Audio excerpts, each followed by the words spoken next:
When I was younger, I used to play a game called Protopia. Some of you may know it because it was quite a popular game back in the day.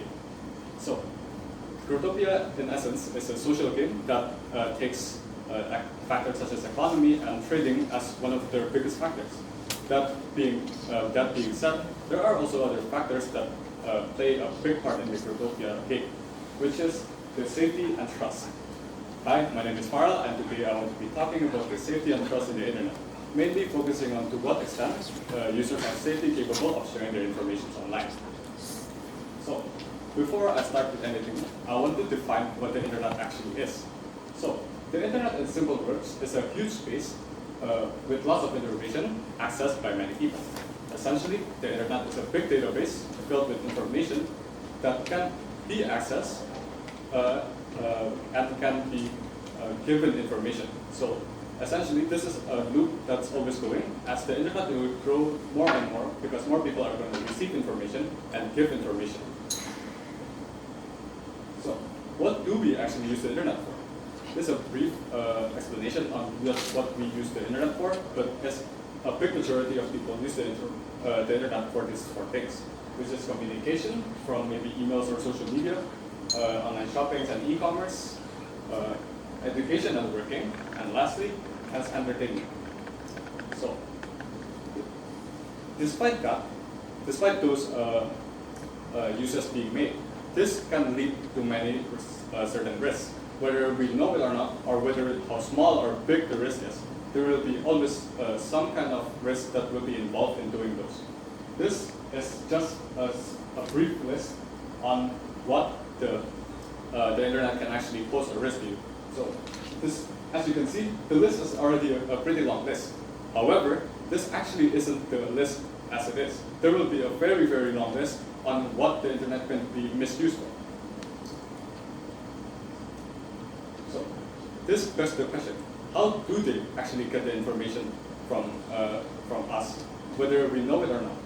So, the first one is through direct information. What exactly is direct information?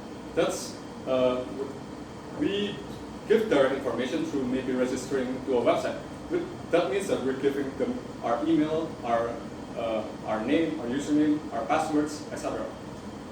Aside from that, there are also other factors that we give to the internet, such as the direct information links to user posts or user stories. This is one of my main reasons to why I actually did this research myself. So, from maybe us posting a video of us during our birthday, or us showing a video of when we're at holiday, this actually gives information such as their location and our birthday. This can be misused even worse if they have maybe their long name on their Instagram username, for example. That means that the information can possibly be misused by users online. Furthermore, there are also internet cookies and data monitoring by the websites itself. This is not always in a form of live data monitoring. It can be through maybe data that the website shows. So, for example, the button A is pressed more than the button B. That means that users are more likely to press the button A rather than the button B. So, this brings me to my statement that will say that there will always be internet risk in the internet, whether we know it or not, whether how small or how big it is. The risk will always be involved, and that's why I did this research. So, before I did this research, I had my own hypothesis, which is that people's trust in the internet depends on how aware they actually are.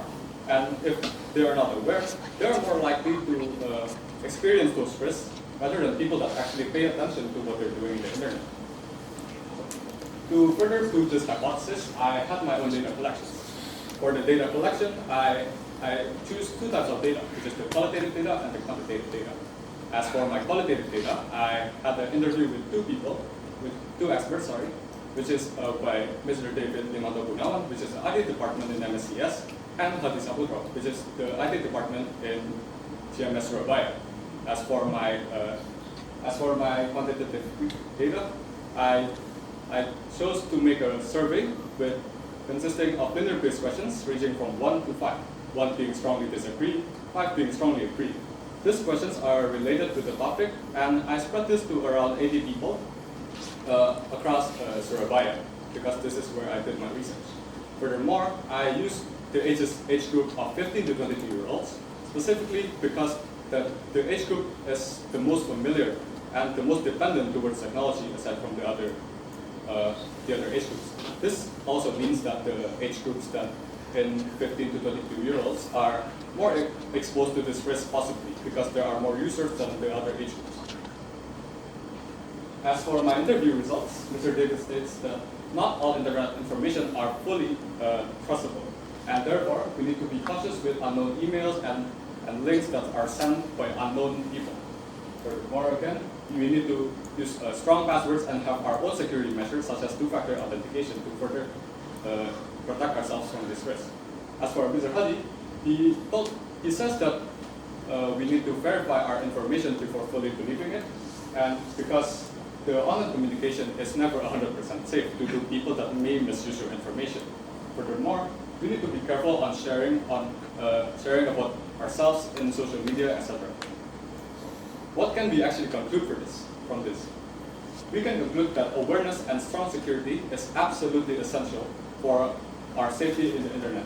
And it's also very important to protect our personal information online.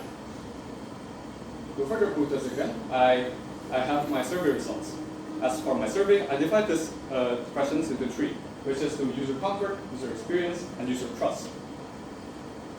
As for the user comfort, I try to aim these questions to see how comfortable the users are in sharing their information online. From these graphs, many people says 1, which means that they strongly disagree on sharing their information online. That means that they have a certain level of awareness compared to other age groups. Aside from that, I have also the user experience and how much does it matter in this research. So as for the user experience, I try to aim how user experience actually matters for us users to give our information online. So from this, I can conclude that user experience does matter and it definitely impacts our trustability towards the site itself. For example, because the site looks nice, I can automatically confirm that this site is a trustable site. However, from this statement alone, it can be seen as a double-edged sword. So it can be taken as a good thing and a bad thing.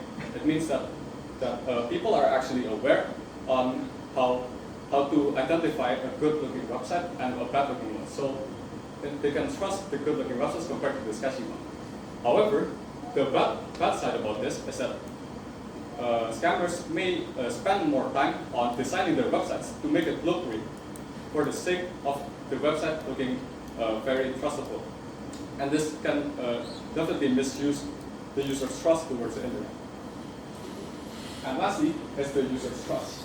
In trust, I try to aim my questions about how much they actually trust a platform. In this context, many users are willing to share more personal information online if they actually fully trust the platforms. However, they don't fully trust the internet to protect their information as a whole. So, what can we actually get from this? That means that they have a certain level of awareness. However, I'd like to point out one more question.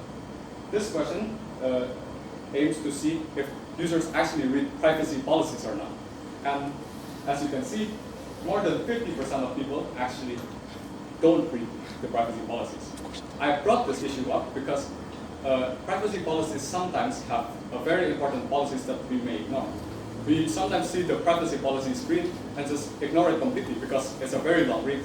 And this also means that people can get tricked by the companies. There has been cases where just because people doesn't read the privacy policies, most of their assets can end up taken without them knowing.